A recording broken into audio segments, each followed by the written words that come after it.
Tony Stark, a billionaire genius, hero, and the man behind Iron Man. Genius, billionaire, playboy, philanthropist.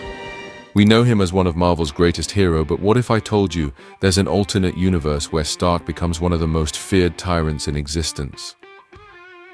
In Exiles 23, Stark's path takes a dark turn that ends with him adopting the mantle of none other than Dr. Doom.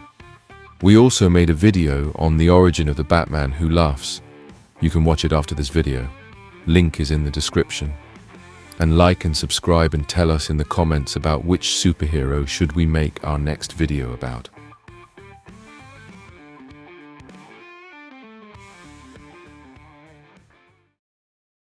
Iron Man entered the world stage when the mutant war began. Led by Magneto, an army of mutants launched an all-out assault against humanity, forcing every superpowered individual to pick a side. The United States faced devastation unlike anything seen before, with tragic losses on both sides. However, few knew the true architect behind Magneto's war effort, Iron Man himself. Through this war, Tony Stark succeeded in reducing the number of superpowered individuals in the world. After the conflict ended, Stark and Magneto met in secret. The Master of Magnetism had promised Stark leadership over the remnants of humanity, but Tony had no intention of serving under anyone. In a dramatic battle recorded by global news cameras, he defeated Magneto, solidifying his image as a hero. But victory alone wasn't enough. Being a soldier didn't make him a leader. Stark's true rise to power came with the Great Famine. A devastating virus swept through the livestock industry, rendering most meat unsafe for consumption. The following year, a fungal outbreak wiped out half the world's wheat supply. Hunger gripped the planet, and millions perished. It was only when Stark Industries developed countermeasures that civilization found relief. A year later, Tony Stark received the Nobel Prize for his work. Although he would never admit it, Stark was surprised by how quickly these engineered disasters took hold of the world, but not by how fast people called for him to lead.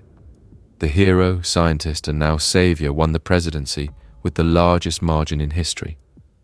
But being president of the United States still wasn't enough for him. In secret, he developed technology capable of controlling the weather and seismic activity. Devastating natural disasters struck Europe and Asia, leading those nations to plead for help. Help Stark was all too willing to provide. He never needed to ask for power. The world came to him. Soon every nation was under his control, with only one true rival left, Dr. Doom.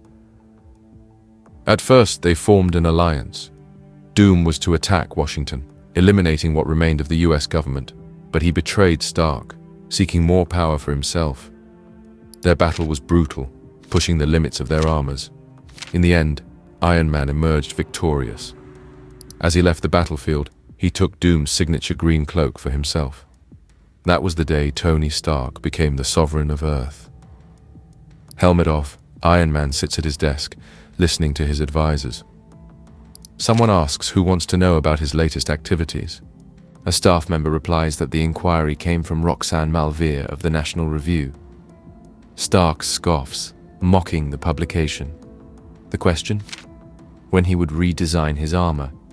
His staff explains that people are curious, but Stark already knows that.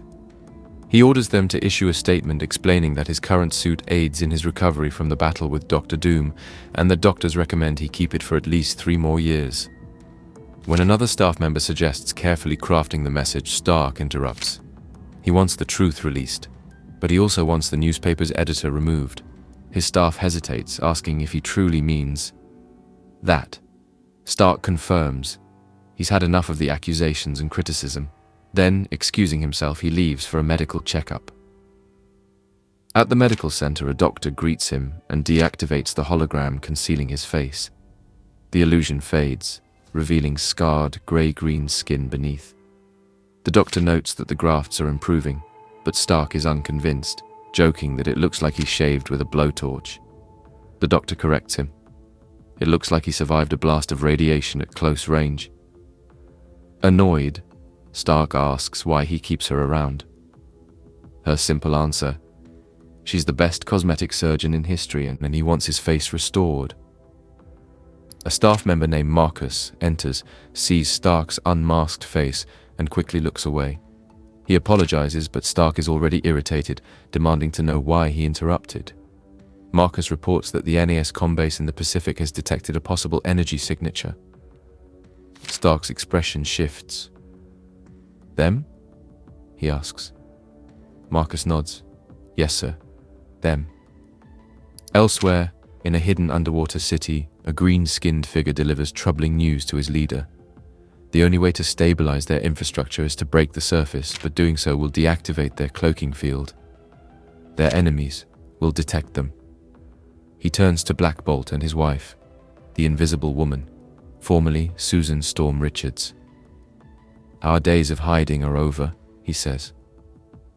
In this world, the Inhumans are a hunted race, their once great city of Atalan now a massive floating vessel, constantly moving to avoid detection. Fleeing has ensured their survival, until now. Speaking for her silent husband, Susan orders the city to surface for repairs and instructs Gorgon to prepare for battle.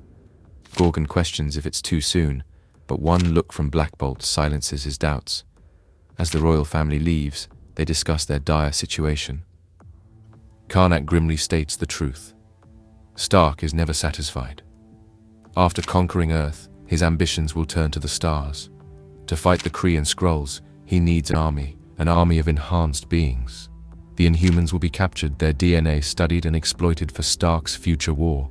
Gorgon asks if Black Bolt has a plan. Karnak assures him he always does. 3 hours later, Sue informs Black Bolt that repairs are complete, but their location has likely been exposed. What should they do? Black Bolt draws a letter in the air. G. Sue nods. He means the G barrier, their last gift from Reed Richards. Years ago, Reed discovered Stark's true plans during the Mutant Wars. It cost him his life, along with Medusa's and dozens of others. In their shared grief, Sue and Black Bolt found comfort in each other, which grew into love. As she walks through the city, Sue reflects on the two great loves of her life. Reed, who could never stop talking, and Black Bolt, whose voice was too powerful to use. She sees the irony. She does not appreciate it. In the Oval Office, Iron Man receives confirmation. Atalan has been located just 100 miles off the Marshall Islands. His orders are clear. Capture as many Inhumans as possible. Over the Pacific, squadrons of generators in advanced armored suits approach Atalan. A force of airborne Inhumans rises to meet them. The generators are ordered to take their targets alive. The Inhumans show no such restraint. The battle is fierce, and some Inhumans fall into enemy hands. Inside Atalan, Sue and Black Bolt give the command, "Activate the G barrier." Arcutus makes the final preparations. Just as the enemy breaches the perimeter, he presses a green button. A massive force field explodes into existence. Originally designed to repel Galactus, it now serves as the Inhumans' final defense. The generators are caught in its activation. 40,000 operatives are wiped out in an instant. Back in his office, Iron Man watches as his forces disappear. His advisors report that nothing they throw at the barrier is working. He orders them to keep trying, even as their efforts prove futile. Finally, he admits defeat. Then, behind him, a strange noise. Stark's sensors flare. He powers up his repulsors, warning everyone to stay put. A voice greets him. "Hello, President Stark. Name's Gambit. We're Weapon X, and we're here to set things right." This is only one of the stories in which Tony Stark became Doctor Doom. Comment down if you want to see another instance in which Tony Stark becomes Doctor Doom. Like and subscribe, and we'll see you in the next one.